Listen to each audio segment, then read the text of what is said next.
Oh, and you don't think she wanted to go to Florida? Mom shakes her head.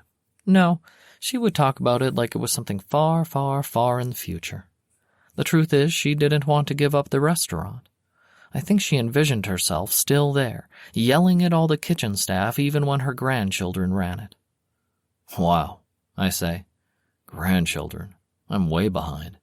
I didn't know Lisa had kids. She was just a kid herself when I left. She laughs. Lisa doesn't have any kids, silly. I just mean Sarah never really wanted to leave, to retire and go away. She thought the restaurant would be in her family forever, and she'd always be there to make sure they made the gravy right for the biscuits, or they served the red potatoes with the pork chop, but the mashed potatoes with the steak. It's a shame, I say. I'm going to miss that place. It's like it was part of growing up. She sets a cup of coffee in front of me. It's not shut down, dear. The restaurant is still open. Lisa kept it open after the crash. Poor dear. She didn't have any time just to be sad about her parents' passing. I think she just felt like keeping it open was all she could do for them. Really? I ask. You should stop by and see if she needs anything, honey. Your father did her yard work for a while, but I hired a landscaping company because even though he won't admit it, he's getting up there and shouldn't be pushing a lawnmower around all day. I chuckle. I can imagine that conversation. She smiles and says, well, he ended up getting a new barbecue out of the deal. I laugh out loud at that one.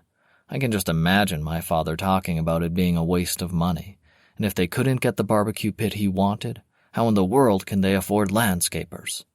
Then my mom pulls out the trump card and says something about how she reworked the finances and he should get the barbecue pit. He's trapped, and happy because he gets his barbecue. You know, Mom, I think I owe you for every bit of my success back in the Navy in strategy exercises. She smiles and says, I'm sure I don't know what you're talking about at all.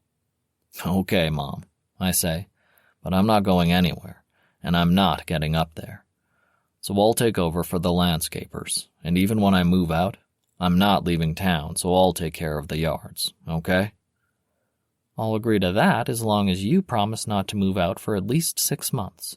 I want my baby boy close to me after missing him for so long. She says it sweetly, but it's not really a request. Nobody can take on my mom. About 2 hours later, I see Lisa leave her house. I assume she's headed to the restaurant, and I make it a point to head over there a short while later.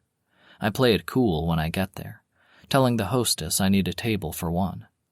I sit down, and a few minutes later, a server takes my drink order. When she drops off my soda, from across the room I hear, Jeremy? I look up, and there she is. I can recognize her a little, but she's utterly different, all grown up now. She makes her way over, and I say, Lisa, wow, I'm glad you kept the restaurant open. She smiles and says, It's good to see you. I gesture to the chair. Have a seat. I've only got a drink. Have dinner with me. She shakes her head, and without thinking, I say, Sit down, little girl. Her eyes grow wide, and she sits.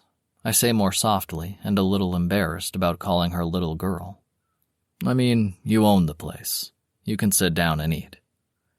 She blushes a little and sits down. The date lasts until closing.